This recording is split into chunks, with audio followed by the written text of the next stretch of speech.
नमस्कार, स्वागत है आपका अपना जिला में। मैं हूं लविशा सिंह। आइए नजर डालते अब तक की हेडलाइंस पर।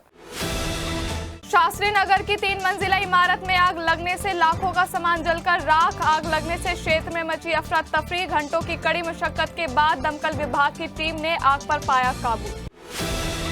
मुल्क की तरक्की और अमनो अमान के लिए उठे हजारों हाथ। शाही ईदगाह के अलावा देहात क्षेत्रों में भी सकुशल संपन्न हुई ईद उल अजहा की नमाज। 2 जोन और 8 सेक्टर में बांटा जिला। शाही ईदगाह पर सुबह से ही डटा रहा पुलिस प्रशासनिक अधिकारियों का अमला। एक दिन में सामने आए कोरोना के 6 नए मरीज। 4 मरीजों को घर में ही किया गया क्वारंटाइन। मरीजों की संख्या बढ़ने पर सक्रिय हुआ स्वास्थ्य विभाग। सीएमओ डॉक्टर अशोक कटारिया ने अस्पतालों को दिए जरूरी दिशा निर्देश। 40 के पास पहुंचा मेरठ का तापमान। उमस भरी गर्मी से पसीना पसीना हो रहे लोग। मौसम विभाग के अनुसार अभी यूं ही सताती रहेगी गर्मी। नौचंदी मेले के पटेल मंडप में हुए शिव तांडव को देख रोमांचित हुए लोग। देर रात तक श्रोताओं ने दिया सूफी नाइट गानों का आनंद। और ऐतिहासिक नौचंदी मेले में सिटी हलचल की टीम ने 70 फीट ऊंचे झूले से की नौचंदी की स्पेशल कवरेज। क्या है मेले में खास, देखिए सिटी हलचल के साथ। और अब खबरें विस्तार से। गुरुद्वारा रोड शास्त्री नगर स्थित आवास विकास चौराहे पर शुक्रवार दोपहर उस समय हड़कंप मच गया जब एक 3 मंजिला इमारत में अचानक भीषण आग लग गई। आग लगने से क्षेत्र में अफरा तफरी मच गई। आनन फानन में दुकानदारों ने आग बुझाने की कोशिश की, लेकिन देखते ही देखते आग ने विकराल रूप धारण कर लिया। वहीं आग लगने की सूचना पर पहुंचे दमकल विभाग की कई गाड़ियों ने कड़ी मशक्कत के बाद आग पर काबू पाया, लेकिन जब तक दमकल विभाग की गाड़ियों ने आग पर काबू पाया तब तक आग लगने से करोड़ों रुपए का सामान जलकर राख हो गया था। बताया जा रहा है कि इस 3 मंजिला इमारत में जिम के अलावा शराब और पेंट की भी दुकानें थी, लेकिन अगर आग शराब और पेंट की दुकान में लग जाती तो नुकसान और भी बड़ा हो सकता था। दरअसल शास्त्री नगर के आवास विकास चौराहे पर गुरुद्वारे के पास 3 मंजिला इमारत है, जिसमें जिम के अलावा शराब की दुकान के साथ साथ पेंट आदि की भी दुकानें हैं। शनिवार करीब 3:30 बजे इस 3 मंजिला इमारत में अचानक आग लग गई। इस दौरान कोई कुछ समझ पाता, इससे पहले ही आग बढ़ती चली गई। वहीं आग को बढ़ता देख स्थानीय दुकानदारों ने आग बुझाने की कोशिश की, लेकिन देखते ही देखते आग ने विकराल रूप धारण कर लिया। इस 3 मंजिला इमारत में भीषण आग लगने से अफरा तफरी मच गई। वहीं आग लगने से इस इमारत में ऊपरी मंजिल पर बना जिम और नीचे बनी दुकानें भी आग की चपेट में आ गईं। आग बढ़ता देख लोगों ने आसपास की इमारतें खाली कराई। वहीं आग लगने की सूचना मिलते ही दमकल विभाग की कई गाड़ियां मौके पर और कड़ी मशक्कत के बाद आग पर काबू पाया, लेकिन तब तक करोड़ों रुपए का सामान जलकर राख हो चुका था। शनिवार को देश भर में ईद उल अजहा का पर्व हर्षोल्लास के साथ मनाया गया।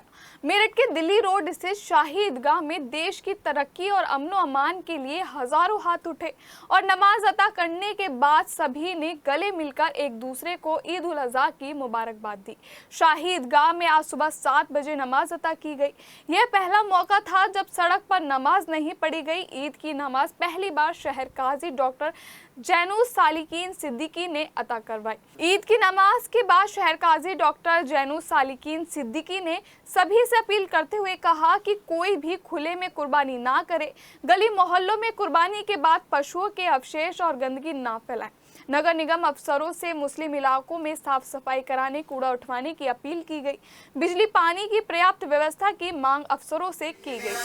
मेरठ जनपद में ईद का बकरा ईद का त्यौहार सकुशल संपन्न हो रहा है। देखिए कि अभी ईद का नमाज समाप्त हो गया, लोग अपने घरों को जा रहे हैं। सभी कुछ मस्जिदों में नमाज हो चुकी है, कुछ मस्जिदों में अब इसके बाद नमाज होगी। पूरे जनपद में शांतिपूर्ण ढंग से ईद का त्यौहार मनाया जा रहा है और हमारे सरकार की ओर से साफ़ सफाई की व्यवस्था, ड्रिंकिंग वाटर की व्यवस्था, बिजली की व्यवस्था, सारी व्यवस्था सुनिश्चित है और पुलिस प्रशासनिक अधिकारी निरंतर राउंड पे हैं।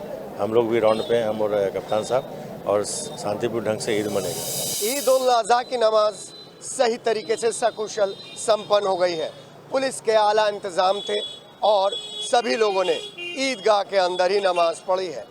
शहर काजी जैनुर राशिदीन सालिकीन ने शहर काजी ने नमाज को पढ़वाया है और आप देख रहे हैं कि नमाज पढ़ने के बाद सब लोग शांति से अपने अपने घरों को जा रहे हैं। सबसे बड़ी बात, रूट डाइवर्जन होने के बाद यहाँ पर ट्रैफिक व्यवस्था बिल्कुल सुचारू रूप से चल रही है, क्योंकि ये वो जगह होती थी जहाँ पर स्कूटी और बड़ी गाड़ियाँ भी एंटर नहीं कर पाती थी।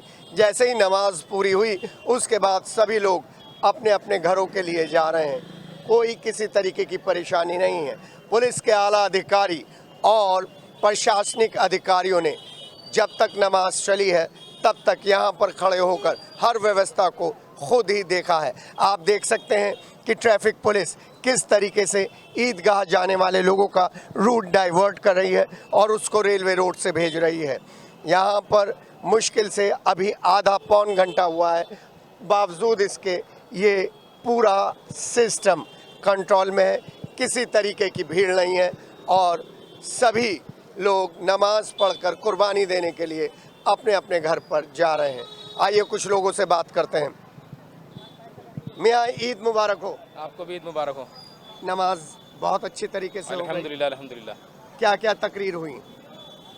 बस हमारे हुक्म के बारे में तकरीर हुई है जी। कि भाई नमाजी ईमान अमाल की मेहनत के बारे में हुई माशाल्लाह कि हम मुसलमान हैं, नमाज का एहतमाम करें, सफाई का एहतमाम करें, जो हुक्म अल्लाह की तरफ से हमारे आए हुए इन सब चीज़ का एहतमाम करें। ये हमारी देश वजह से के- किसी को तकलीफ़ ना हुआ, हमारी हुकूमत को तकलीफ़ ना हुआ, हमारे पड़ोसी को, हमारे मुल्क वालों को किसी को तकलीफ़ ना हो हमारे बारे में। देश के अमन अमान के लिए दुआएं सब मांगी माशाल्लाह उसके बारे में भी बात हुई माशाल्लाह। दुआ भी हुई अमन व अमान के बारे में और सारी इंसानियत के बारे में दुआ होती माशाल्लाह। ये रहता गई।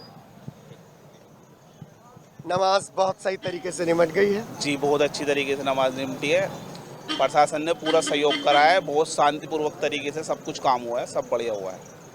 आप देख रहे हैं किस तरीके से प्रशासनिक गाड़ियां, प्रशासनिक अमला और पुलिस यहाँ पर नमाज निपटने के बाद अपने सभी जिन लोगों ने नमाज अदा की है उनको घर भेजने की तैयारी में लगे हुए हैं। अपने सहयोगी वंश और अमित के साथ के सिटी हलचल। वहीं सुरक्षा की दृष्टि से दिल्ली रोड स्थित शाही ईदगाह पर शनिवार सुबह से ही commissioner Rishikesh Yashod Bhaskar, ADG Bhanu Bhaskar, DIG Kalanidhi Netani, DM doctor V K Singh, SSP doctor Vipin Tada, SP city Ayush Vikram Singh, SP traffic Raghavendra Mishra के अलावा पुलिस प्रशासनिक अधिकारी शाही ईदगाह पर तैनात रहे और पल पल की जानकारी लेते रहे।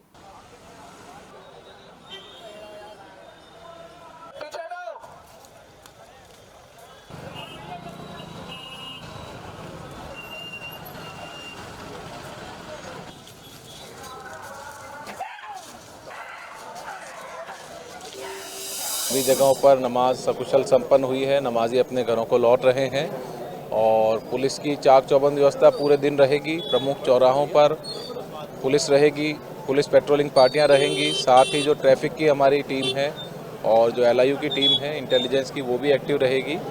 दिन भर सोशल मीडिया पर भी नज़र बनाए रखेंगे और अगर कहीं कोई गड़बड़ होती है तो उस पर तत्काल कार्रवाई हेतु एक एकीकृत कंट्रोल रूम पुलिस लाइंस में स्थापित किया गया है, जिसमें पुलिस के अलावा अन्य महत्वपूर्ण विभागों के अधिकारी भी मौजूद होंगे और वहां से तत्काल कार्रवाई इसमें की जाएगी। नए डीजीपी राजीव कृष्ण ने ईद उल अजहा की नमाज से पहले तमाम पुलिस के बड़े अधिकारी और सभी जिलों के पुलिस के बड़े अधिकारियों के साथ वीडियो कॉन्फ्रेंसिंग और मीटिंग कर ज़रूरी दिशा निर्देश दे दिए थे और उसके बाद मेरठ की शाही ईदगाह के पास ना तो कोई कैंप लगा, ना ही पार्टियों का कैंप लगा, ना ही सरकारी कैंप लगा। अमूमन ऐसा होता था कि जहां पर हम खड़े हैं यहां पर सरकारी कैंप और विभिन्न राजनीतिक पार्टियों के कैंप लगा करते थे, जिसमें ईद उल अजहा की नमाज के बाद, ईद की नमाज के बाद सभी लोग आपस में मिलते थे, गले मिलते थे। लेकिन आप देख रहे हैं यहाँ पर कहीं कोई किसी तरीके का कैंप नहीं लगा है।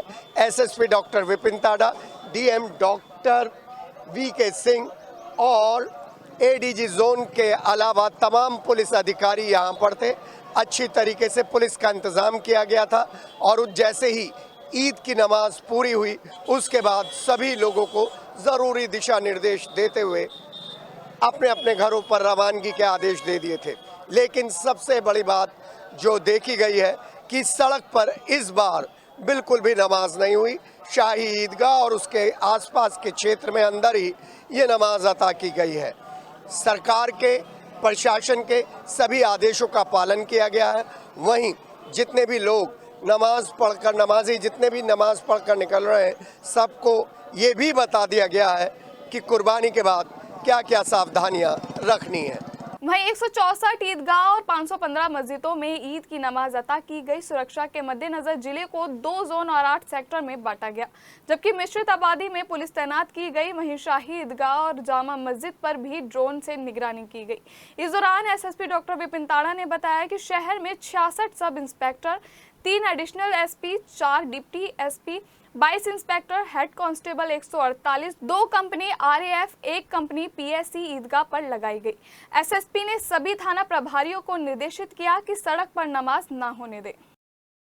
उधर शाही ईदगाह में नमाज को लेकर सुबह 5 बजे के बाद ईदगाह की तरफ आने वाले भारी वाहनों पर रोक लगा दी गई।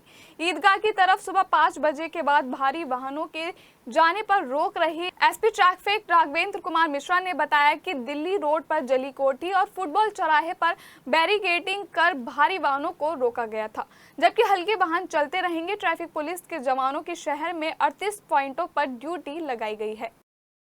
वहीं शाही ईदगाह में ईद की नमाज को लेकर नगर निगम की टीम ने स्वच्छता का पूरा ध्यान रखा। सुबह 5 बजे ही सफाई कर्मचारियों ने ईदगाह के आसपास सफाई अभियान चलाया। इस दौरान नगर निगम की टीम ने ईदगाह के आसपास घूमने वाले कुत्तों को जाल के माध्यम से पकड़ा और परतापुर स्थित शेल्टर हाउस में भिजवाया। ईद उल अजहा के मौके पर नगर निगम ने यहाँ पर पूरी सफाई की व्यवस्था की है और किसी तरीके की कोई परेशानी ना हो, इस बात को लेकर भी पूरी तैयारियां की गई हैं। आवारा कुत्तों को नगर निगम ने पहले ही पकड़ लिया था और जो आज भी दिखे उनको भी पकड़कर नगर निगम के कर्मचारी ले गए हैं। मैं आपको बता दूं, सड़कों पर अच्छे तरीके से छिड़काव किया गया है और नमाज अता करने जो लोग आ रहे हैं उनके स्वागत की तैयारी नगर निगम ने अपने स्तर पर बहुत अच्छे ढंग से की है। आइए कुछ लोगों से जानते हैं। आदाब, ईद मुबारक। साफ सफाई की व्यवस्था कैसी थी? बहुत बढ़िया रही, फर्स्ट क्लास। कोई कहने की जरूरत नहीं पड़ी? बहुत बढ़िया, अच्छी तरह से थी। जी जी जी। तो आप देख रहे हैं कि जो नमाज अता कर आए हैं ईदगाह से, वो खुद बता रहे हैं कि साफ सफाई की व्यवस्था आला दर्जे की थी और इसी तरीके से यहाँ पर व्यवस्थाएं की थी जो आप देख रहे हैं। और नमाज अता होने के बाद सभी लोग बहुत आराम से अपने अपने घरों के लिए निकल रहे हैं। पुलिस का जो चाक चौबंद व्यवस्था थी उसका नतीजा ये था कि नमाज अता होने के बाद सभी लोग बिना भीड़ लगाए अपने घरों के लिए निकल गए। उधर कंगाखेड़ा रोटा रोड स्थित गांव सिंघावली में ईदगाह पर नमाज अता के दौरान गांव सिंघावली और आसपास क्षेत्र के सभी लोग नमाज अता करने के लिए पहुंचे। ईदगाह में कारी अहमद साहब ने नमाज अता कराई। उसके बाद उन्होंने सभी से देश की अमन शांति के लिए दुआ कराई और सभी से कहा कि सभी शांतिपूर्ण भाईचारे से ईदगाह का त्योहार मिलजुल कर बनाएंगे। नमाज अता करने के बाद सभी लोगों ने ईदगाह के बाहर एक दूसरे को ईद की बधाई दी और एक दूसरे को गले लगाया।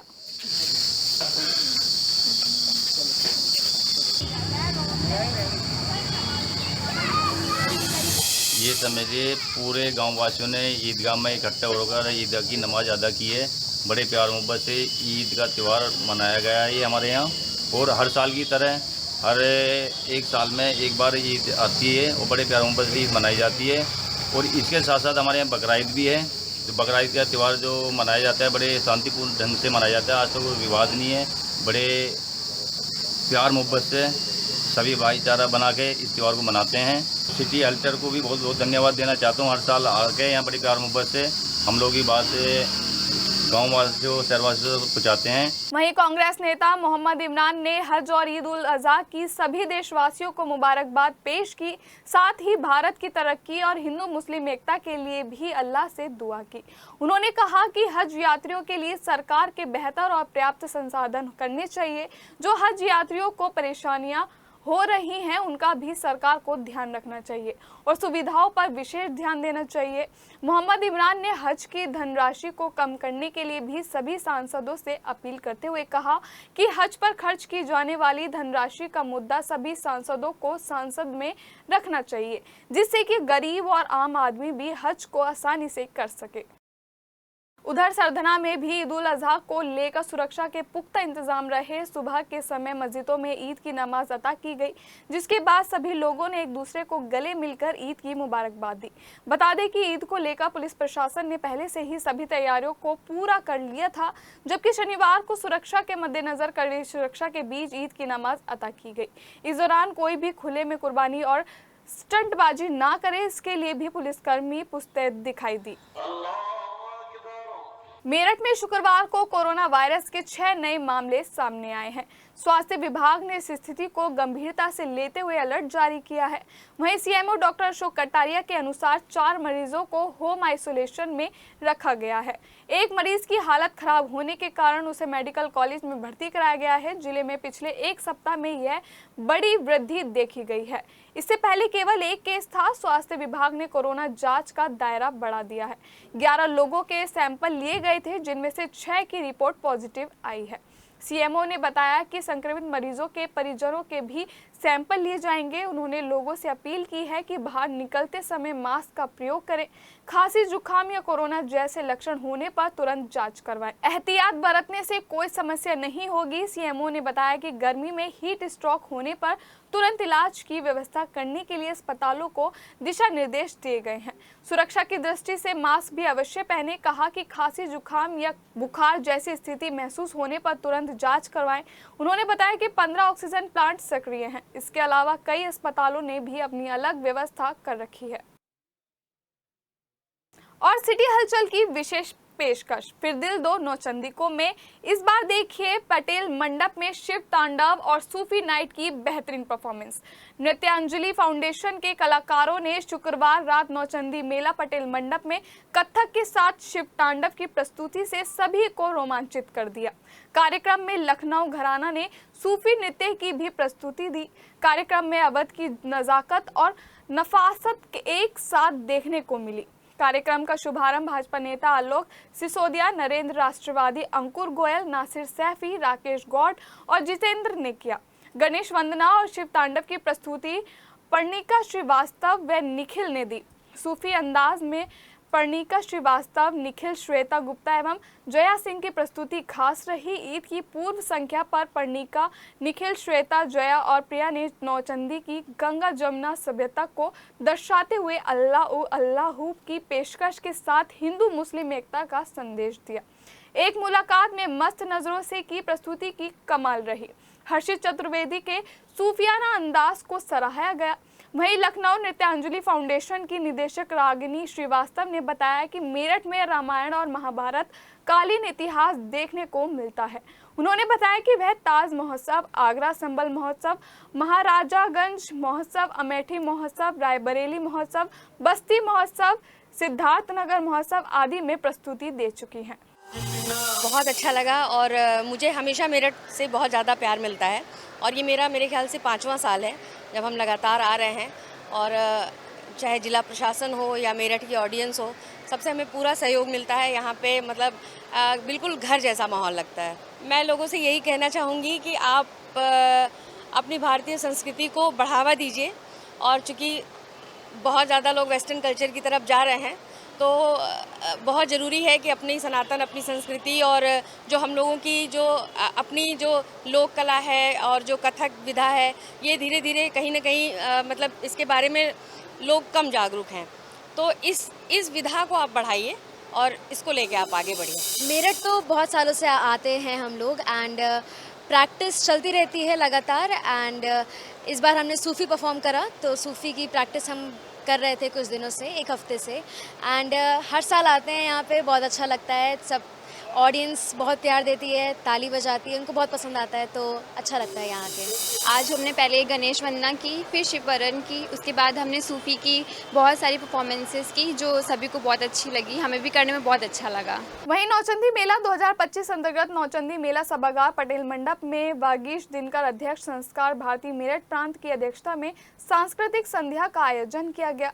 सबसे पहले अतिथियों द्वारा मां सरस्वती के चित्र पर माल्यार्पण और दीप प्रज्वलन कर ध्येय गीत प्रस्तुति के साथ कार्यक्रम का शुभारंभ हुआ, जिसके बाद विजय कुमार श्वेत संगठन मंत्री संस्कार भारती मुख्य अतिथि ने अपने संबोधन में कहा कि कला के क्षेत्र में एक संस्कार भारती आंदोलन का नाम है।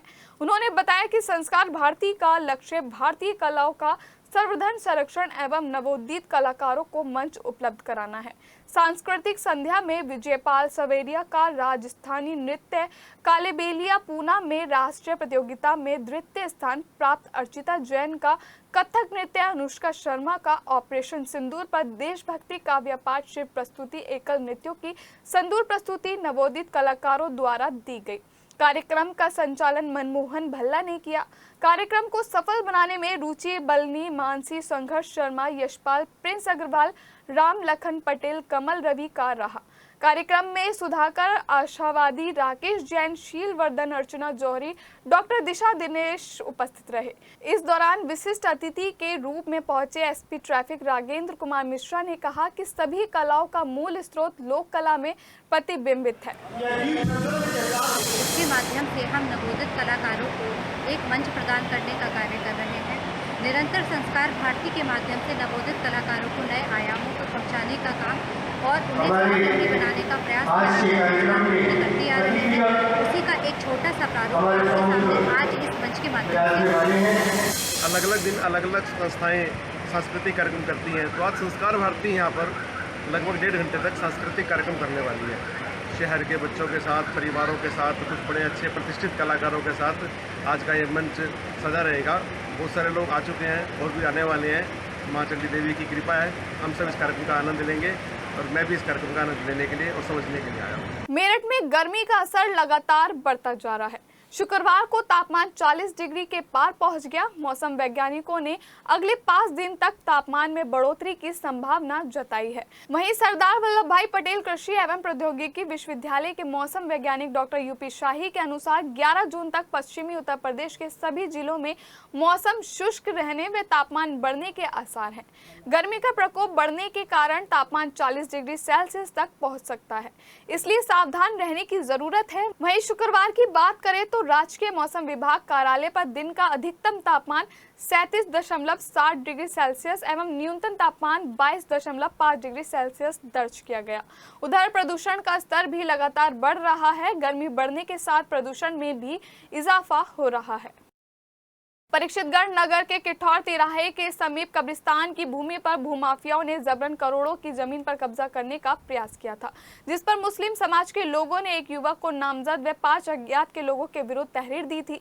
शुक्रवार को पुलिस ने एक युवक को नामजद व 5 अज्ञात के खिलाफ रिपोर्ट दर्ज की। बता दें कि नगर के किठौर तिराहे पर समीप होने बेशकीमती भूमि है, जिन पर कुछ भूमाफिया कब्जा करना चाहते थे।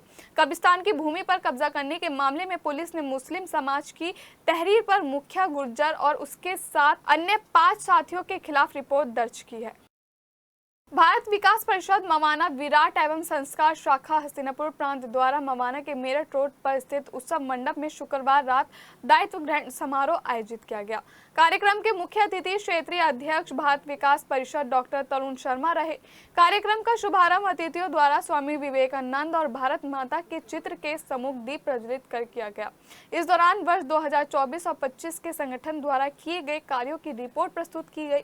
कार्यक्रम के विशिष्ट अतिथि एवं दायित्व बोर्ड अधिकारी सरल माधव ने सभी नवीन पदाधिकारियों को शपथ ग्रहण कराई। अपने संबोधन में राष्ट्रीय पदाधिकारी अनुराग दुबलीश ने कहा कि भारत विकास परिषद बहुत जल्द मवाना में स्वावलंबन केंद्र खोलने जा रहा है, जिसमें महिलाओं को सिलाई, कढ़ाई, कंप्यूटर कोर्स, अचार, मुरब्बे, चटनी इत्यादि बनाना सिखाया जाएगा और उससे होने वाली इनकम उन्हीं महिलाओं एवं बच्चों पर खर्च भी की जाएगी। इस सेंटर को खोलने का उद्देश्य महिलाओं और बच्चों को आत्मनिर्भर बनाना है। रोहटा थाना क्षेत्र के गांव डूंगर में रहने वाली 2.5 साल की बच्ची नेहा का 3 दिनों बाद भी कुछ पता नहीं चल पाया है। हालांकि पुलिस सीसीटीवी के माध्यम से नेहा को लगातार तलाश कर रही है। दरअसल गांव डूंगर के रहने वाले अमित की 2.5 साल की बेटी नेहा बीती 4 जून को शाम 5 बजे से घर के बाहर खेलते हुए अचानक संदिग्ध परिस्थितियों में गायब हो गई थी, जिसके बाद नेहा के परिजनों ने काफी तलाश किया, लेकिन उसका कुछ पता नहीं चल सका है। भावनपुर के अब्दुल्लापुर स्थित नई बस्ती में अब्बू मस्जिद की दानपेटी तोड़कर चोरी करने वाले चोर को पुलिस 24 घंटे बाद भी पकड़ नहीं पाई है। दरअसल शुक्रवार को मस्जिद में रखी दानपेटी में रखी हजारों रुपए की नकदी पर चोरों ने हाथ साफ कर दिया था। चोर की यह हरकत पास लगे सीसीटीवी कैमरे में कैद हो गई थी, जिसके बाद आस मोहम्मद ने चोरी की घटना की जानकारी पुलिस को दी। आस मोहम्मद ने बताया कि एक अज्ञात चोर मस्जिद में पहुंचा और दानपेटी में से करीब 5,000 रुपए की नकदी चोरी करके फरार हो गया।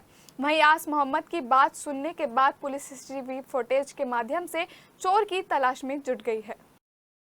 हर साल आने वाले ऐतिहासिक नौचंदी मेले को लेकर हर किसी के मन में अलग ही उत्साह दिखाई दे रहा है। मेले में चारों तरफ लगी लाइटें और झूले मेले की शान बढ़ाती हुई नजर आ रही हैं। नौचंदी मेले में लोग दूर दूर से मेला देखने आ रहे हैं और हर कोई झूला झूलने के लिए उत्साहित नजर आ रहा है।